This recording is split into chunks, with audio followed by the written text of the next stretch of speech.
2, 3, check. All right, today we're at Soundscape Merchandise. We're gonna be with Brian Giggey, owner. I use Brian for everything. Anything I need stitched on. I want to say this is my 4th time coming here. First time was with Amherst Middle School lacrosse when I was coaching. The second time was with my original order with my old logo. Third time was with my new logo, and now this is my 4th time coming back, so it is the 4th time. Hopefully a 5th. We're going to see the behind the scenes today of how he makes most of this and how the processes he takes. Brian Giggey is one of those guys who is just humble, has that voice you can trust. Love every second of him. Love everything he's doing here. So let's go check it out.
So my name is Brian Giggey.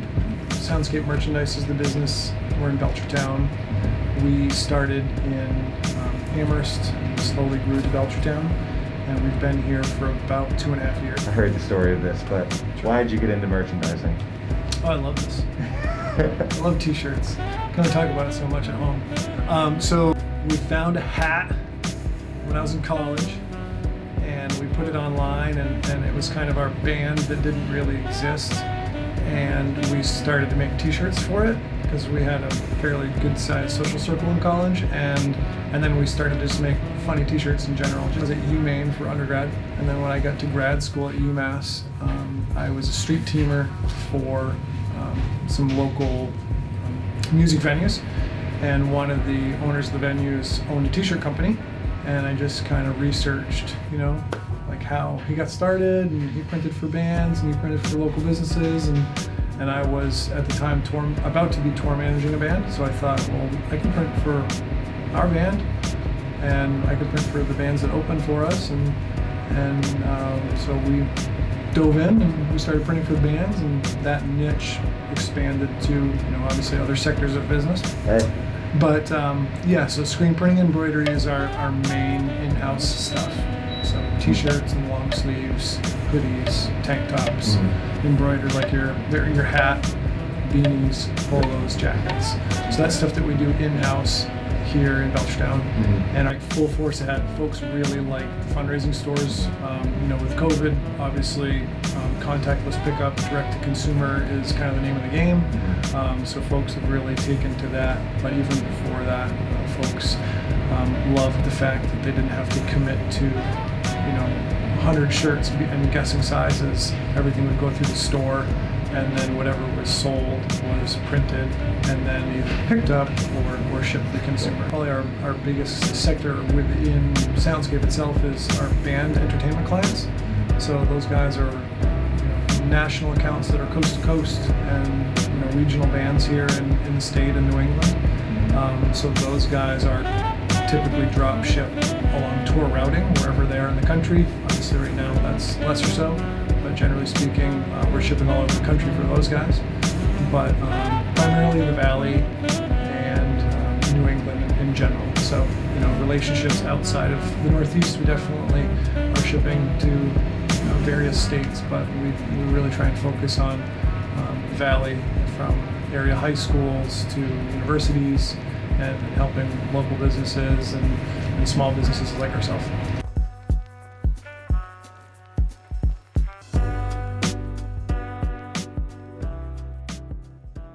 So So end of March, early April was when everything really hit, and masks were just starting to be produced from the manufacturers that we buy from. So that first weekend in March, we put a fundraising store out and donated $1 per masks to the area hospitals, meaning Bay State and Cooley Dickinson were the ones that we kind of split the revenue to. And that first weekend, I think we sold 6,000 masks, something like that. From there, we left that store open for a couple weeks, and when it was all said and done, I think we sold about 8,000 or 9,000 masks, some wholesales. So it was neat to see the masks take off, because everybody needed one, everybody needed 5, and folks were happy to buy their town mask or school mask, knowing that one, they're protected, and 2, their local school would get a check from those sales. Yeah.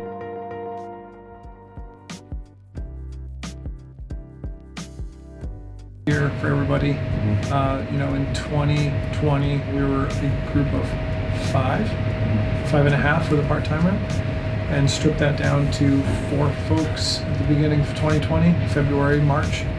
And from there, we hired 3 incredible folks, a director of operations, a lead salesperson, and a press operator, and just feel very fortunate that it all worked out the way it did. Every industry had their ups and downs, and from a staff perspective, we're just very lucky to have the guys that we have. Our art guy and our embroidery operator over here, we've been together for, one of them 4 years, the other 6 or 7 years. And then in terms of, our production assistants and office team, everybody kind of does the head on the swivel work. Everybody can do everything. They stay in their lane and they do a great job at what they do, but they're able to do anything, so that when holiday rush hits, we can kind of just get right through it. So just very fortunate that I'm one of 7 and I don't have to stand over anybody. Everyone's got their strengths, and they can go ahead and proceed with the work that they need to do, and at the end of the day, we come together and the product's finished, and it's fun working together. So this roller coaster as a year as it was, we got a better team out of it, and I'm just fortunate to be able to come in every day and do what we do. Fun start.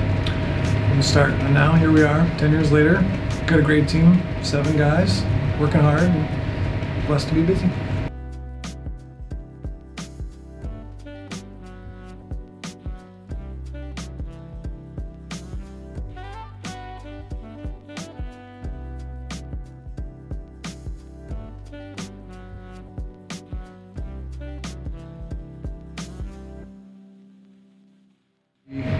Short term, probably a production assistant that's able to unload the press, clean up the squeegees, flood bar screens, reclaim the screens so we get them back to fresh, and make a new set of images out of them, and then help with miscellaneous shipping and receiving, heat pressing, embroidery touch-up. So that kind of job is same as everybody, head on a swivel. I can do 7 things, and then from there it would probably be someone to help with shipping and receiving, manager, because just the amount of stuff that comes in, it takes a while to go through and sort and check in, and then naturally at the end of the day they're shipping everything out and invoicing the customers. So we'd like to think we could do that this year, which would put us at 8-9 employees, which could keep us going for a while, and then from there it would be looking at what are the next steps.